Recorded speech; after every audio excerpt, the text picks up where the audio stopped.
Okay, we're live.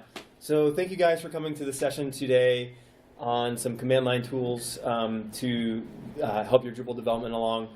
I figured, oh no, it's not going to work with this big a screen. Let's try that. So I figured if I'm going to be doing command line stuff, I should just put my slideshow into the command line as well. So I just created a small script that basically creates a slideshow. So this is Drupal CLI. The command line doesn't have to be a black box. It's a little pun if you didn't pick up on it. So essentially, if I look back at myself 3 years ago at my development workflow, I was in this process where I had different programs for everything I was doing. I was using SublimeText at the time for text editing. I would often have SQL Workbench or something to manage some SQL databases. I would be exchanging files between a server and my local development with Transmit or like FileZilla FTP clients. I'd be running my local development on a MAMP stack or Accolade Dev Desktop or something along those lines. And I was using a variety of other tools to just kind of manage different things. And it was driving me a little crazy. So I felt really inefficient. I felt like I was switching windows a lot. I felt like I was spending a lot of time configuring things and setting things up to actually connect correctly so I could actually begin doing work. And I was slowly getting more and more into the command line just through like Drush and doing things like that. And I started thinking, okay, can I replace any of these tools that I'm currently using with some kind of like user interface with a command line tool? And I haven't been coding since 20 years ago. So like I didn't grow up with this kind of interface. And my whole idea of this talk and some of the stuff that I'm passionate about is making this a little more accessible to other people who maybe don't have that background where they've been coming from Emacs or something way back, and they're just trying to get into this stuff for the first time. And it seems a little bit foreign, but it doesn't always have to be that scary if we just look at some of the basics of what we're actually doing. So that's what I'm kind of hoping to cover a little bit on this talk here. So we'll cover a couple tools. We're going to talk about Docker a little bit. I want to talk about a tool that I wrote called Vesl, talk a little bit about Fish, which is a shell. I want to discuss tmux, Vim, vdebug, TIG, and Drush. Have people heard of some of these terms, any of these terms, none of these terms? Yeah? Okay. Great. And before I hop into some of that, I want to, I labeled this session as a beginner session. So I want to talk a little bit about just like the command line and basics here. So can I get a show of hands of people who consider themselves like a complete beginner at the command line? What's that? Oh, you know what the command line means? Okay, so that's perfect. Okay, so use it for just a couple things. Great. That's kind of, I want to make sure that there's people here. So if there was like no one in the audience that was interested in this, I wouldn't do it. But the way I see the command line, you're looking at the command line right now. So some people call this the terminal. Some people call it the command line. I think it should be called the wizard box. So basically, this is an interface into your computer to do all sorts of things that you can do through the UI of your computer. So if I were to look at, for instance, my desktop, if I wanted to create a new file on my desktop, I could do something like this. I could right-click on it. I could say, give me a new document, give me an empty document, start something up, and call this test. So that was pretty quick. Didn't take that much effort, but I could also do something like this on the command line very easily. I could just touch test 2. I did it that much faster. I did the exact same thing, but I just did it through the command line. So basically anything you can do on your computer like this, you could do through the command line. You could write text to a file, you could add a file. If I wanted to start a program, I'd have to go and find the program here, and then I would have to start it up, which is pretty quick, but on the command line I could do something like startup GIMP. It starts up a text editor for me. So you can do some really easy things just through your command line, and I think that it essentially gives you a more efficient workflow for what you're doing on your computer or interacting with things. Those couple examples I gave are small and they're quick either way. If you do more process-intensive things, the command line can speed up your effort a ton.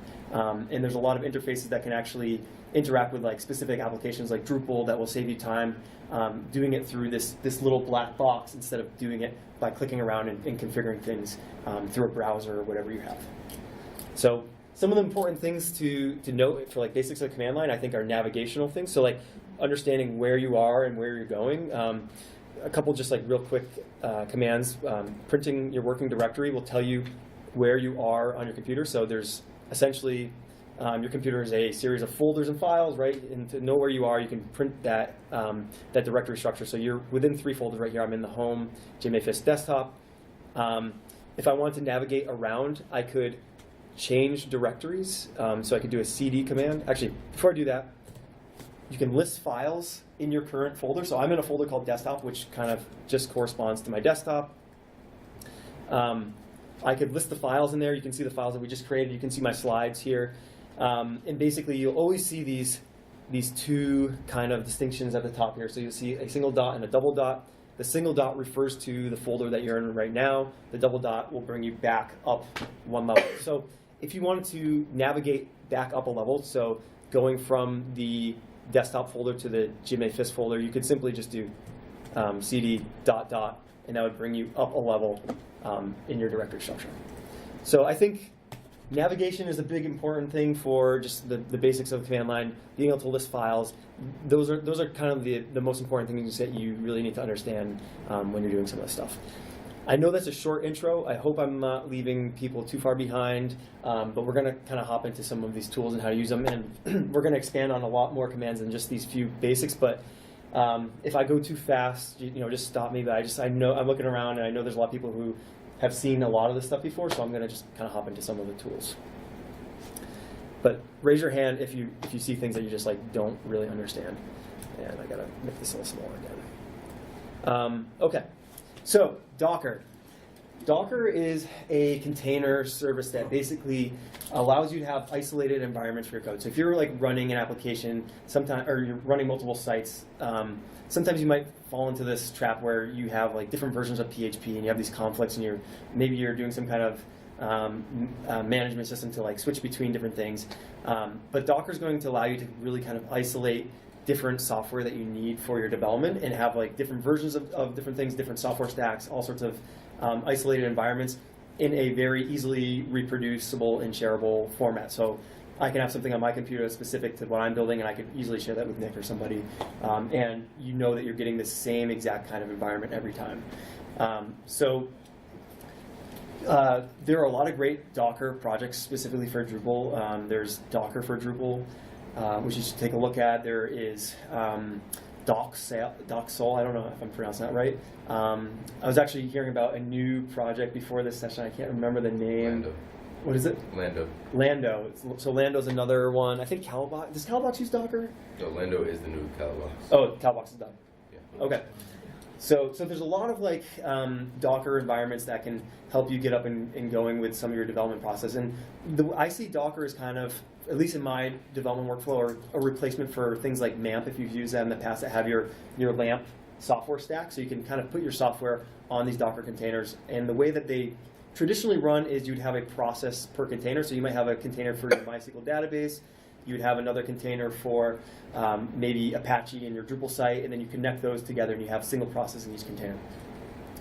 That said, I'm going to step back and do something that's a little different. So my whole goal with this is making this stuff easier and more accessible to people. So what I've done is I've created essentially, actually before I get into that, let's look at Docker real quick.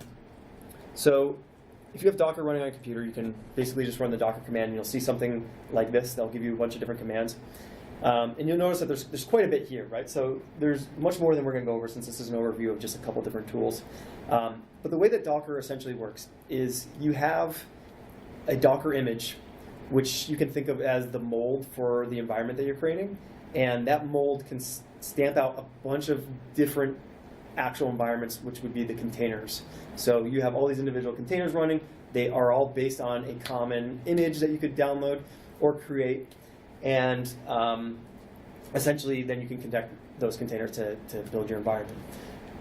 So if I were to look at the containers running on my machine, the Docker PS command would tell me which ones are currently running. I shouldn't have anything running right now. So if you pass the A flag, you can just see all the containers that are running on this machine, or that are available on this machine. So these were all from some kind of image. You can see the image that they came from here. So you can think of the image as the blueprint. And if I wanted to see all my available images, I could list those with Docker images, and they'll give me some information on some of that. So basically, if you were to create a new container from one of these images, I think the commands are a little bit intensive for what I would consider a beginner list. So you would run a Docker run command that looks something like this, right? You'd pass some flags to do various things. You would pass a name. You would assign IP addresses and ports and things like that. You would specify your image you're starting with, and you'd pass your standard input. So that seems like a lot to me. For somebody who wants to just get up and running and maybe replace MAMP and is not that familiar with the command line. So basically, my idea here was I wanted to create a project that made things a little bit easier for somebody to get involved with some of this stuff, that has all the tools available to them. So I created something called Vesl. And I had been wanting to create this for a long time, and I just never really allocated time for it. So about 2 days ago, I finally just built this. It's essentially what this is a combination of a couple things. It is a bash script, command line script that automates some things for us, and basically it's going to take some complicated Docker commands and simplify them and make them a little bit easier for us to run and manage some of our stuff. And it also has what I consider like a bloated Docker container that has a lot of information on it. It has a lot of tools to do Drupal-related things. It has the environment specifically set up to do Drupal things. So you're not hitting your head against the wall. You're not connecting things. You're not doing things. So basically, you can, out of the box, you don't have your tools. You don't have an IDE. You don't have anything. You're ready to do Drupal. Use Vesl. We'll get up and running with Drupal much easier. And hopefully it takes some of the complexity out of the things we're doing. So Vesl is going to help us orchestrate some of our Docker containers and give us a simplified local development environment. So let's take a look at what Vesl looks like out of the box. If you type Vesl, you get some of those funny colors that some people like, some people don't like. And essentially, it's a pared down list of commands that you could use to manage some of this Docker stuff. So I thought this was a little more accessible than just like the Docker out of the box. And you'll note that this project is really experimental. There's no real version for this. I just made this essentially for this demo. If people think it's cool or interesting, then maybe it can be extended or built upon. But don't use this in your production environments yet. Don't expect that things aren't going to change drastically in this project. But it is up on GitHub, and you can download it and use it really easily. Okay, but essentially there are a few commands here. So you notice there's a load, release, a list, the create, destroy, start, and stop command.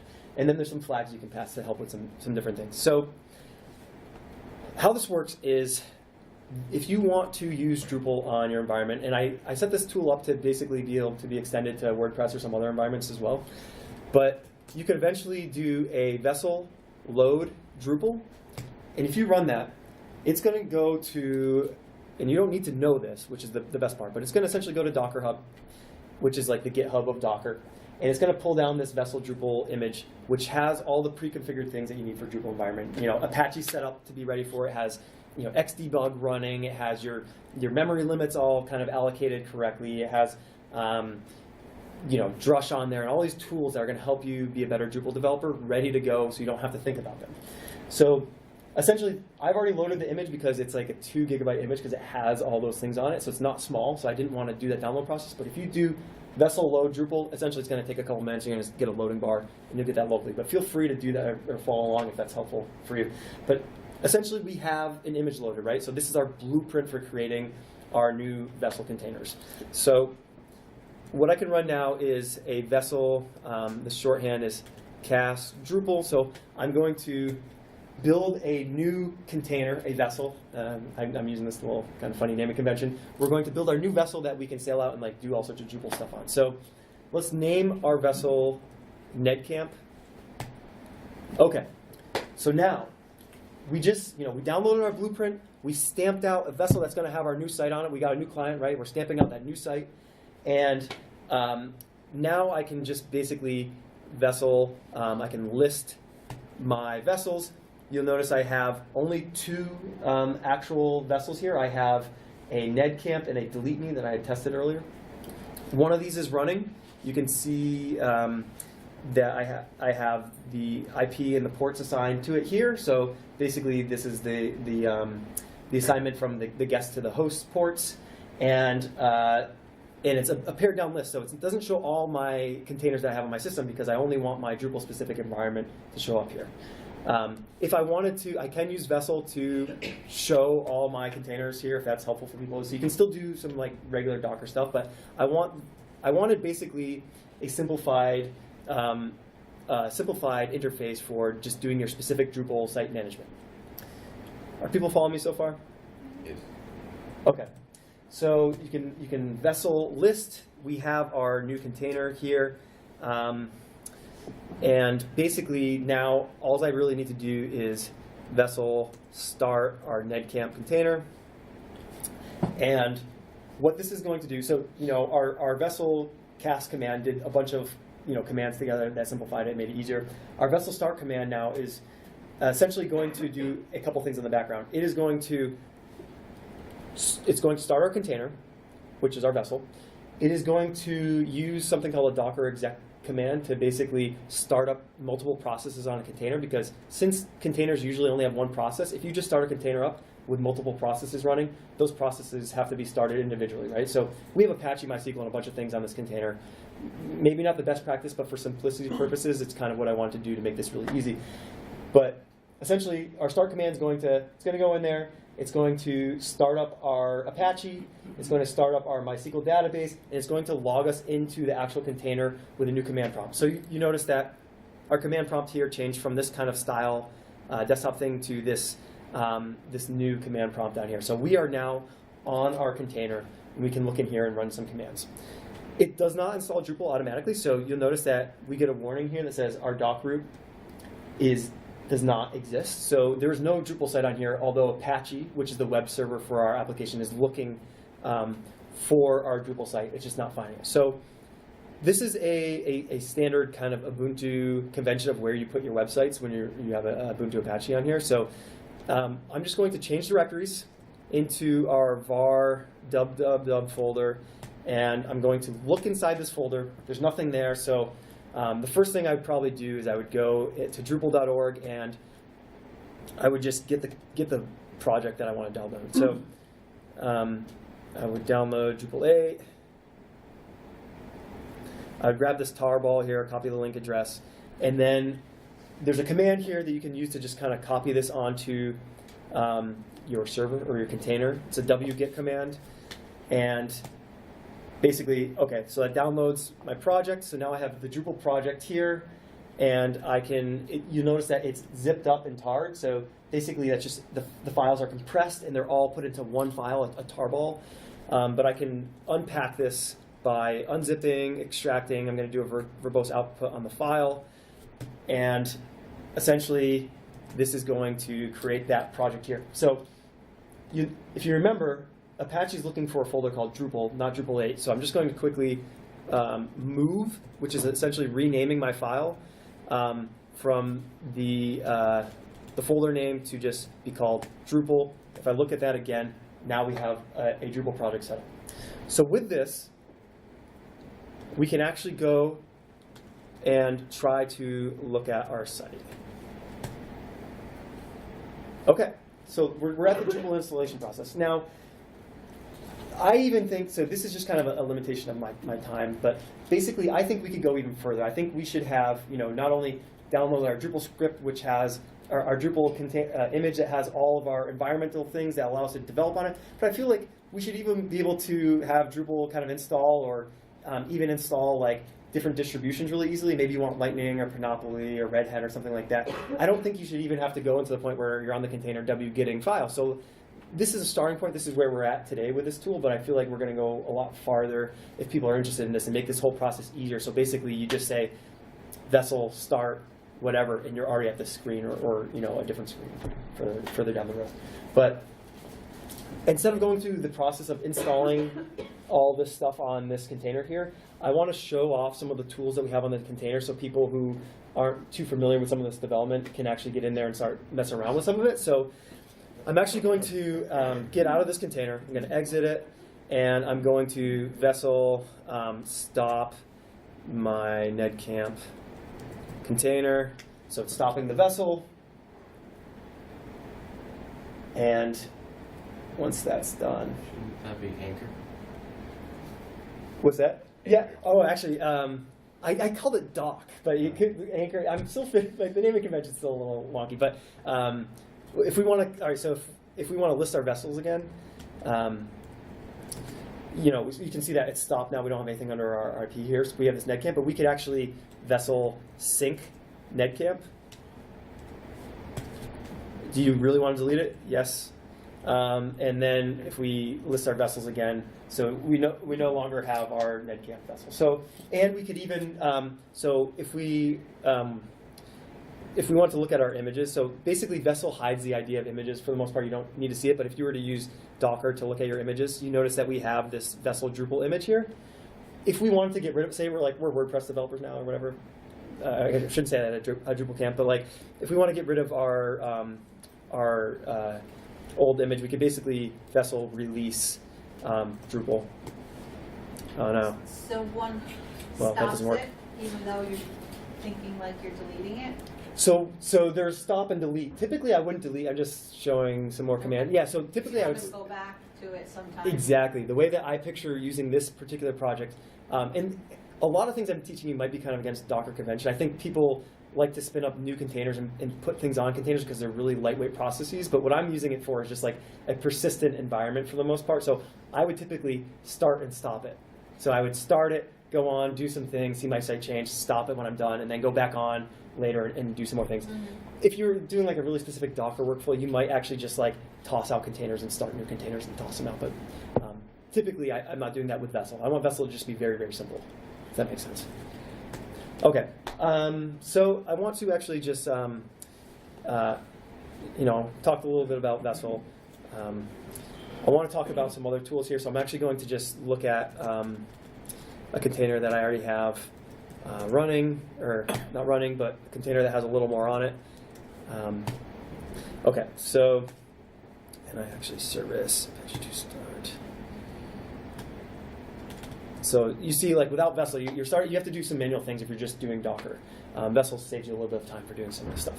But one of the things I want to talk about was Fish. So Fish is basically a shell for your command line that helps you with a couple different things. So you've been noticing my shells on all my system that you've seen so far has been using this Fish shell. So it gives you this kind of like pretty themed output here, but it does a lot more than that. So one of the things you'll notice on a Fish shell is it does something called ghosting. So it allows you to quickly kind of see tasks that you've done in the past and like efficiently go to different places on your computer or run different commands. So like typically when I go on the server, I first want to go into my doc root of my site. So that would be like a first command I ran, and basically Fish knew that I wanted to do that, so it saved me time from having to type that out, which is really nice. But that's a minor improvement compared to something. Say you're running like 10 Drush commands in a row to do some kind of deployment process. If you have those saved in your Fish memory, which it's automatically going to log all your commands, basically start typing your Drush whatever command, semicolon the next one, and it's going to auto-complete all those. It's going to save you a ton of time from running some of that stuff. So that's really great about using Fish.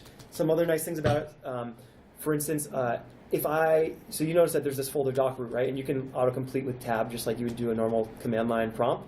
If I were to kind of misspell something here or not know the full folder that I was going to, so say I know it has something to do with root, I try to auto-complete it, it knows that there's no other thing called root in there, so the only thing you could be trying to go to is like doc root. So for instance, yeah, so I'm in here, I'm like, I don't want to keep like going into a folder, listing files, what is it, and going and looking around. I'm just like, oh, it's root something, boop, auto-completes to that. If I was looking for like, some kind of paragraphs related module, but I don't remember if it started like references paragraphs or paragraphs references, which we're going to kind of look at in a little bit. I could just start typing like paragraphs, and it would give me kind of the options that I have here, and I could basically cycle through them like you would do. So how did you get into Fish? Is this something you installed and you brought it out? So yeah, there's a couple things. So one of the advantages of using Vesl and the way I set it up is Fish is on our Docker container. So when you Vesl start your new container or log into it, basically you're going to be in Fish, so you don't have to worry about it. people, what if I'm not going to? You can install it you can actually install Fish kind of like any other tool. And there's a GitHub repository for it, so you can install it on your own command line and do it that way. Because I mean, I might, but for the purposes of today's session, Sure. Like the commands that we're going to learn and stuff like that, Yep. will we be learning things without Vesl? So there are going to be some commands. So I started with Vesl because basically Vesl is going to have all this stuff set up. Nothing on here is custom. You can take Fish out of Vesl. We're going to talk about Vim. We're going to talk about like VDebug. We're going to talk about all these tools. And the only thing that Vesl does is it puts it all in one pre-configured, ready-to-go place. So you don't have to say, how do I set up Fish? How do I set up Vim?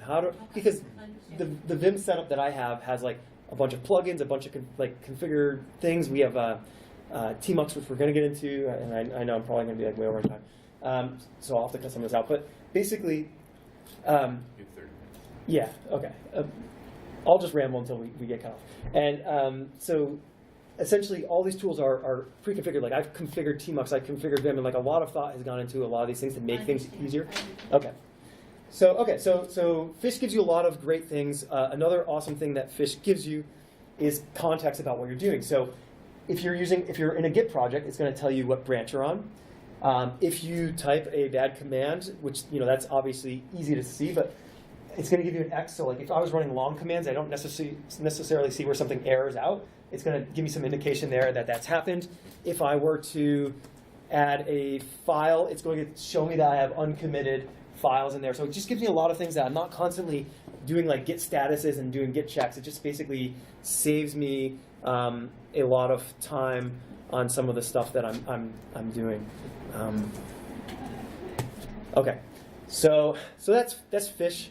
There is another project called OMF, OMF, and so OMF is going to allow you to easily install different themes. So this theme we're using here is Agnoster. I had a default theme on my terminal. You can basically customize your shell to look whatever you want it to look like. It's really nice. You can just download new themes. There's a project that has tons of them on there. Customize it to whatever you want it to look like. You can change colors, icons, all sorts of things. But that's all I'm going to talk about with Fish. We have a lot to cover. Okay, tmux, the terminal multiplexer. So if people have used something called Screen in the past to basically have many terminal shells within one terminal, tmux acts similarly, but it gives you a lot more kind of power, in my opinion. And you might be asking, okay, why do I need a bunch of terminal screens in my shell?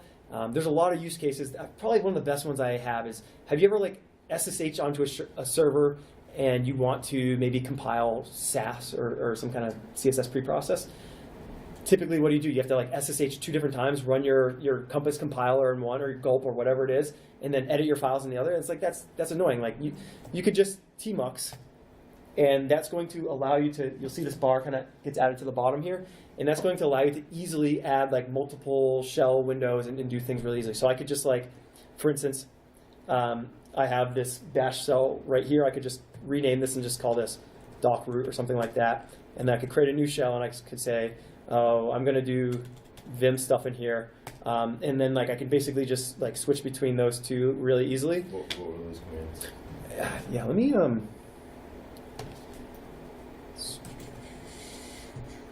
maybe this will be easier. That would help a little bit. Okay, so so basically you have a key binding. I have the default Control B, and then I can switch between tabs by doing the Control B and the actual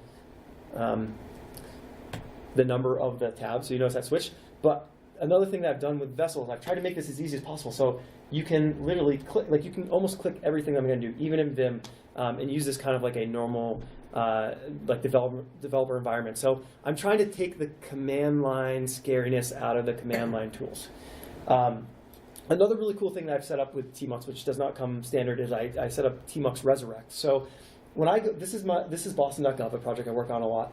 And when I go in here, I have certain default tabs that I want to be in almost every time I come in here. And it sucks to have to start up tmux and just recreate those tabs every time. So I can actually do a Control B, Control R. It's going to resurrect all my tabs. And now I have, maybe I like my doc group, my Vim, my theme, my JS, my modules. And I can go in there and I can just basically have those tabs open by default, which is nice. So that saves me a little bit of time. Tmux is also great for, say you're doing things, say you're doing something like, I'm over here, maybe I want to Vim. And I'm going to get into this a little bit more, but I'm Vimming here and I'm doing some stuff and I'm like, oh, I want to clear my caches really bad. I can just, give me a split. Oh wait, whoops. There, I can do a split screen really easily. Just run a Drush CC all, and then I could just like easily close out of that window. So you can do like things like really easily, like setting up separate windows with different things running, so you don't have to be in the environment and like tons of different actual terminal windows and logging into like your container a bunch of different times, if that makes sense. Cool. And what's the command to open a new window? So the command to open a new Tmux window is you do your binding and then just do C. Okay. And then to close one, you're binding X. You can X out of it. You can do a vertical split with the % sign there. You can do a horizontal with, I got that right, with the quote. What's that? Rename. To rename a tab, you do your control binding and then a comma. You can actually, if you don't like jumping through tabs, I think that is the fastest, but you can do control binding S, and then you can kind of see your windows and scroll through like this.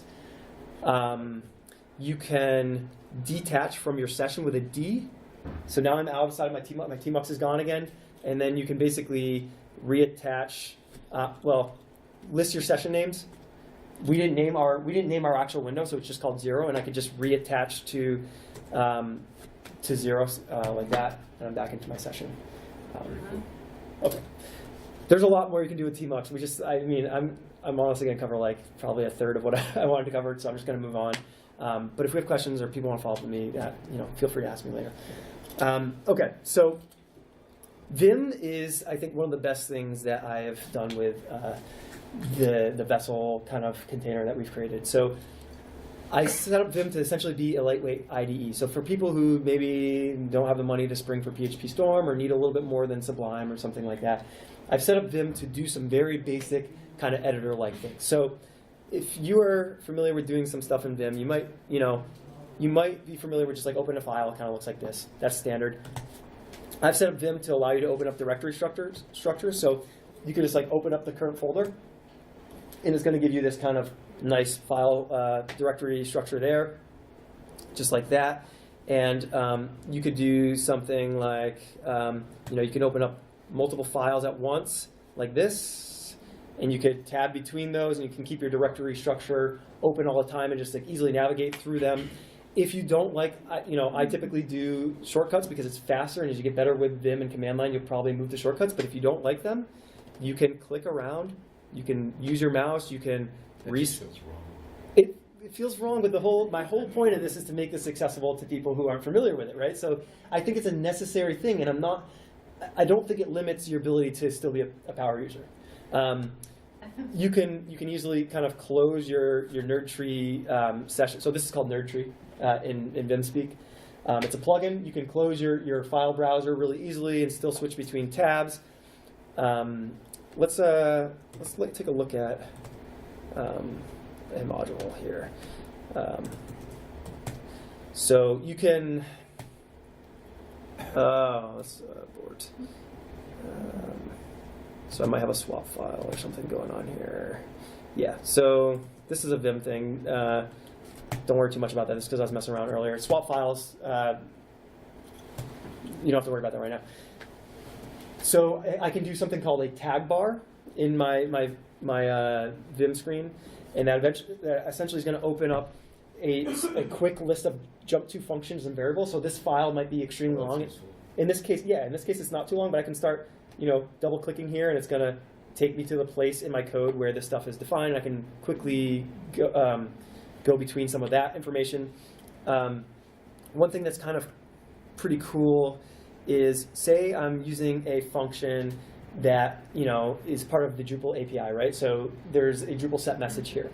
I can actually, and I don't know what Drupal set message does, but I don't want to use it, and I don't want to look up API docs. I can actually jump to where this is defined in the code. So I just was hovering over that Drupal set message, and by doing the close and bracket control, it hopped me down to where this is actually defined. So you notice, like, now we're all the way in includes Bootstrap Inc. now. So this took us to where Drupal set message is defined. I can actually go in here, poke around, and be like, oh, that's what this is expecting, and this is what it's doing to manipulate what I'm giving it. Great, I understand Drupal set message now. Let me just traverse back up to where I was in my initial document. I'm back to kind of where I was initially.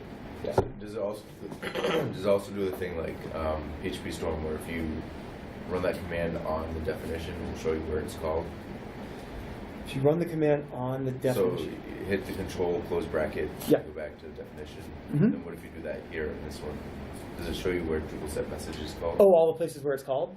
That's what. No. Okay. So this is good. So basically, I'm trying to set this up to be like as. Obviously, it's not useful for this because it's called so much. But for sometimes, if you have a function that you define, it's called only a couple times. It's useful to see where you called it. I'm sure we could do it. So like.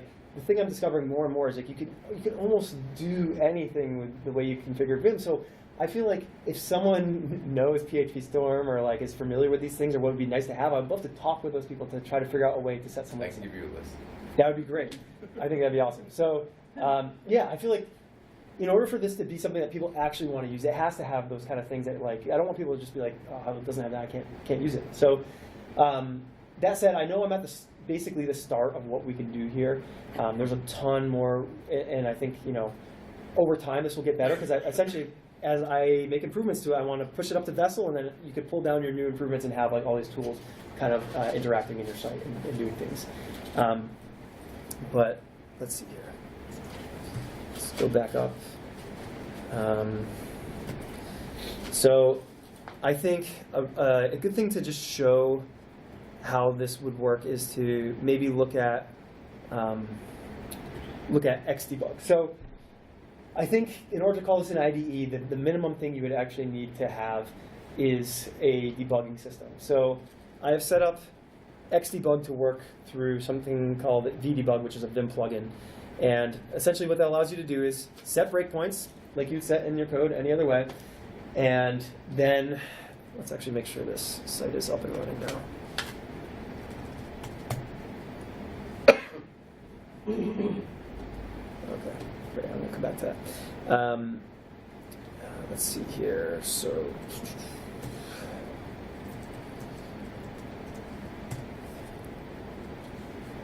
No, you're not in the doc group. Thank you, sir. Okay, so if you're not familiar with ULI, that's basically I'm just trying to. Oh, that's not coming up very well.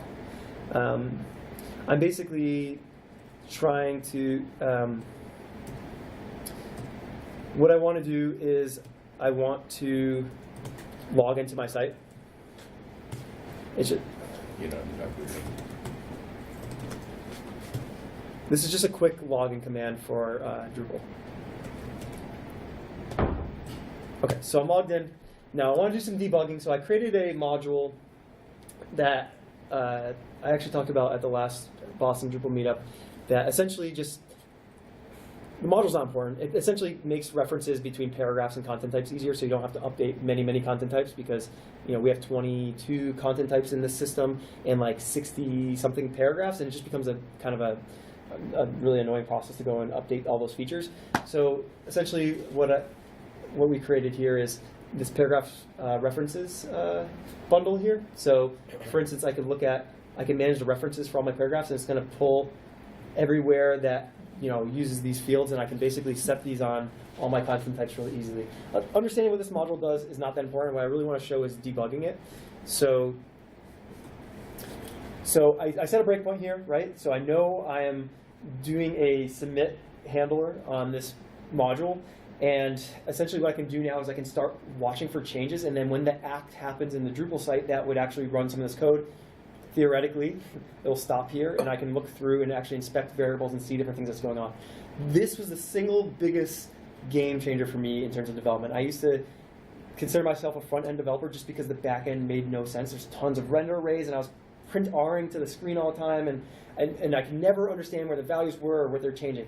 Having a debugger makes this super simple. Like all of a sudden you're in here, you're like, oh, this is where my code is. This is what the value is before I do something. This is what it is after, and you can like really see what's going on. So if you haven't used the debugger in the past, this is going to like seriously change the game for module development for you. So basically, I'm going to start looking for a connection. It's going to give me 20 seconds to come over here and do something. I can check off a couple of these and go and do a submit, and you'll notice that it'll start hanging here, and this will start loading, and essentially we're now in our debugging session, right? So in the way that this is set up, basically it's going to stop here during kind of like the initial bootstrap process, but if I run the code again with command 5, it should go to my first breakpoint that I've had here. So now we're in that module that we're looking at, right? And we're debugging the code. You notice this is exactly where I set that breakpoint. And over here we have a call stack with some information. We have some information about where we're listening and where we're connected. But what's really interesting is this window here that has all the values and variables that are being evaluated at this point in time. So, for instance, if I was interested in like something specific here, I could go and inspect it and see what the value is and see why it's not interacting with the code I've written in the correct way. So, for instance, maybe I want to come down here and I want to check, like checked box is not coming out correct. Okay, so essentially I could come down here, I could tell my debugger to run the code to this point, so I could come back up and check this value. So in order to do that, I'm going to run the F9 command. So it's going to run. It's going to say run to where your cursor is, run down to this point here. It stopped debugging session again, and now I can come up and I can look at this checkbox variable, and I can do an evaluation on it, and I can see exactly what's happening. Okay, we have, we're getting one of the components here. We're getting a landing page from the field components field. It's a node. So we're getting some information about what we're doing here. It's going to really help with manipulation of the stuff. And if you're scared of Vim and doing stuff, I've tried to make this as easy as possible, so you can do things like copy and paste by highlighting, yanking, coming over, and pasting things. So you can do simple things like a simple editor, but it still has Vim kind of quirks. So, for instance, saving in Vim is with a :W. That will save your file. Quitting is with a Q. There's a bunch of other Vim-specific things, but you can look up any of that online. What are the symbols on the right-hand side to the left of the checkbox? What are these? Yeah. So these denote whether this is a nested thing or if it's a node, like an actual endpoint. So there's nothing nested in these, is what it's saying. Okay. Yeah. Can you, in the call stack, can you step through that? Or is it just Yeah, I think you can. Honestly, oh, yep, there we go. So you can I think you can just like double click through these and step back through those. Yeah. So yeah, click around if you want, or press enter or do other commands. But so yeah, that's like the basics of a debugging session. I don't have a ton of time left here, and I want to leave some time for questions. And I know I didn't get to like nearly as much of what I wanted to talk about here, but let me just quickly show a couple other cool things with our Vim, because I think that is one of the best things that I have configured on this environment. So a neat thing is I have Fugitive installed on Vim. So for instance, like look at this, we log in, we're getting this error, and we're like, what is this about, right?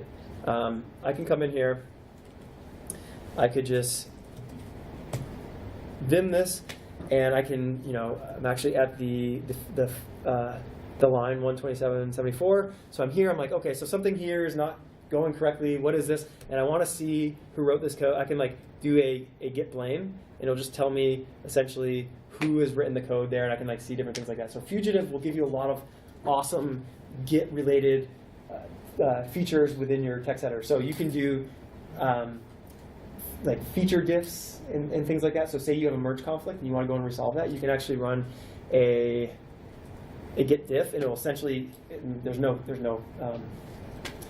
in this case there isn't any merge conflicts, but essentially what that would do is it would open up 3 screens. It would say the changes I'm pulling in, both of them, and then the changes I want, and I can essentially just pick and choose from those and do merge conflicts, resolve them really easily that way. So there's a ton of things that Fugitive gives you. Again, like I'm just cobbling together different projects here, and I'm only want to show the basics of some of these different things. So if you're interested in any of these, look at VDebug, that's your XDebugging plugin. Look at Fugitive, that's your Vim plugin. Look at NerdTree, that's your file browser. Look at TagBar, that's your jump to function. Look at CTags, that's how you can kind of traverse through things and come back up. So there's a lot of plugins. If you don't care about those and you just want to use the tool, use the Docker container or use Vesl or use one or the other.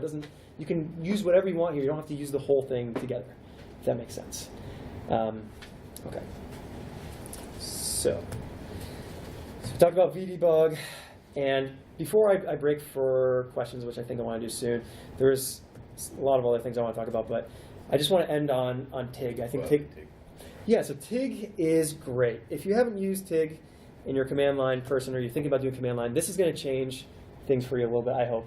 So essentially, if you're using Git, Git's a really powerful tool. I think that you can do a lot of Git things without using source tree or some kind of GUI for it. But TIG is going to get you a long way there. So TIG is a better history for your Git and allows you to do some really interactive things. So TIG, first of all, is Git spelled backwards if you need some way to memorize it.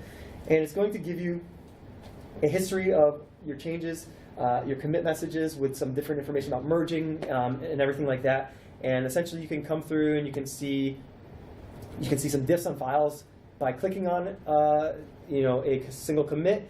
You can do things like using the tree, so the tree view. So for instance, if I want to see exactly what the files were at this point in time, which is really helpful, I do that all the time, I can come through to a specific commit, hit the tree, and all of a sudden I can start looking through the actual files at this point. And for instance, if I'm looking at a file here and it's interesting to me, I can go into an editing mode by pressing E, and now I'm in Vim at that file at that point in time, which doesn't exist in your current directory anymore. And you can come through here and you can do things like, oh, I want to copy this because this got deleted, but we need it now. I can copy it to my clipboard, and I can go and I can paste it back into my normal project. So it's really, really helpful for going back in history and looking up in the future. But it does so much more than that. You can look at references, so you can see all your branches, and you can switch between branches and things like that. You can do a ton of really great things. I suggest looking more into this project if you're looking for a good Git management tool for the command line. TIG is one of the better ones. It can be independent. Of this project? Yeah, independent. So We need Git, but yes. Yeah, you still need Git, but if you're using a Mac, you could just brew install TIG, or if you're using Ubuntu or something, you could just apt-get install TIG. So, yeah. Every single tool in here should be used independent. And I actually lied. I want to show one last cool thing I think is really helpful for people. So, first of all, on this container, if you ever want to use this, root is the database information, so if you ever need to use it. But essentially, how many people have ever wanted to look in their SQL prompt and it's just not really possible to do much, right? You can show your databases, right? And maybe I want to use Boston, and I want to show tables. And okay, so maybe I decide that I want to look through field data. What do I want to actually show? I want to look through the config instances, since we were looking at a module that dealt with that. I can select star from config instances, but you're going to get something like this. How are you ever going to look through or manage this? It's impossible, right? So what do you need? Do you need SQL Workbench or something like that? It's well, no, you don't really need that. You can set your pager to less, pass a couple flags. So pager less SFX, and now you have an interactive way to just go through your databases and actually make sense. Do you want to know what I do? What do you do? I have 3 monitors. I just spread it way out. Yeah, so it gets great. This allows you to really kind of nicely scroll through some of the stuff, and you have search functions too. So normally, if you're okay, you look at this table, I can see it now, but now I want to do select and put a where clause so I can filter things. It's why? You have a find function right in here. Say, I want advanced poll or something like that, and now I'm going through and I'm just stepping through and finding things, and I'm interacting with MySQL a lot easier than if I was trying to just basically print it out and then scroll across. It's not nearly as slick, but it has /. Yeah, you can do, yep, and that does some formatting too. So there's a lot of ways to format things, and honestly, I'd love to have, again, these be tools that are more, like, so even the little bit of adding, like, the backslash or, like, writing, setting your pager to be less, like, I feel like that's more than I want people to do. So in my ideal world, this tool keeps getting better and better, so it's just like, if you're into MySQL prompt, like, you get this, or if you're in whatever, you get all these tools, because I want this thing to just be like, okay, you don't have to be a developer who's been around for 20 years. You can kind of hop in, and the tools make sense, and they're easy to configure and use. And that's what I'm going to continue to make this Docker container easier and easier over time, and have all these tools there so people don't have to configure this stuff themselves. That's the plan. Anyways, I got like through half of what I wanted to get through, but I'm ready for questions if people have anything that.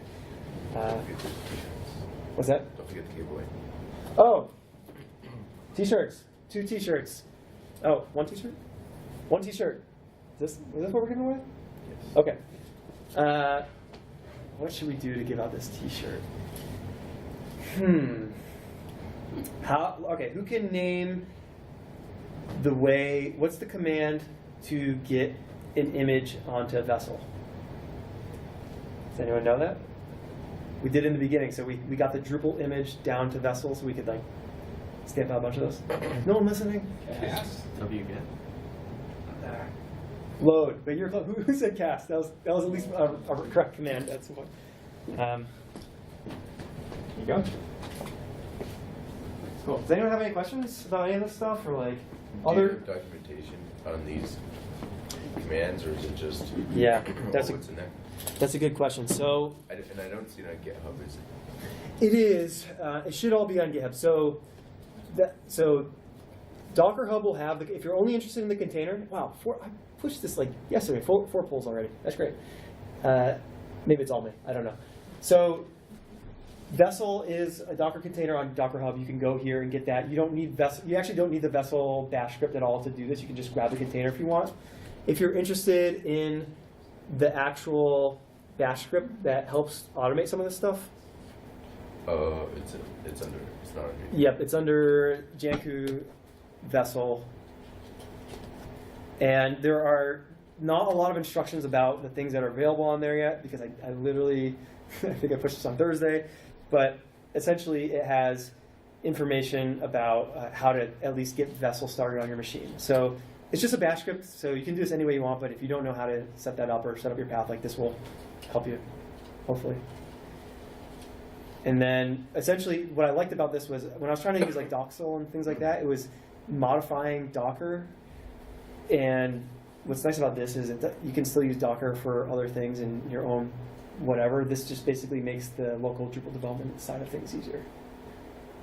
Essentially just automate some of those commands. Do you have the Docker file for the Vesl that has all the Vim plugins installed, or There's no Docker file. how'd you build the image?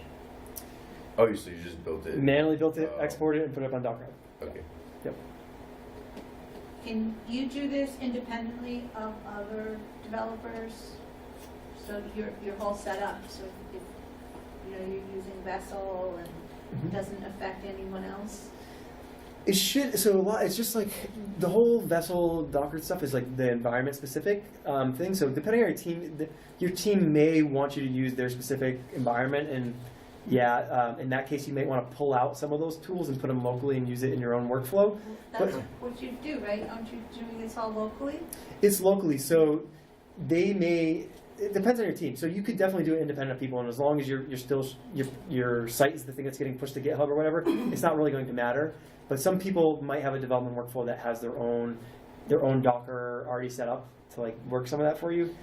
And if that's the case, then what you might want to do is just pull out like some of the tools, like pull out the Vim and pull out some of those other tools. Which Vim essentially, all you really need is there's a file called .vimrc, and that has everything in there. It's really all you need out of that container. So. Oh, that's good. That's what installs the plugins and configures. Yep. So it's I guess I'm making it sound a little easier than it is. So you would run a plugin install in your Vim, and that'll essentially your vimrc is just your instructions. You run a plugin install. It's going to go through all those plugins. It's going to install them, and then you will need to on your environment configure XDebug. So usually there's a php.ini file that would do that, and you just would configure. You add a couple bits of information. You download XDebug separately, and then that's what's nice about this environment. It's like you don't have to worry about any of these things. That's my whole thing. Is like these tools are great. You can use them wherever you want. You can use them with whatever system you want. But the reason I set this environment up is because if you don't know how to install Vim plugins, and you don't know how to set up XDebug, you don't know how to download XDebug, you don't know how to do any of that, like it's ready. You can just slap in a site, and then you can start debugging, which is nice. Anybody else? Okay. Thank you very much. Thank you.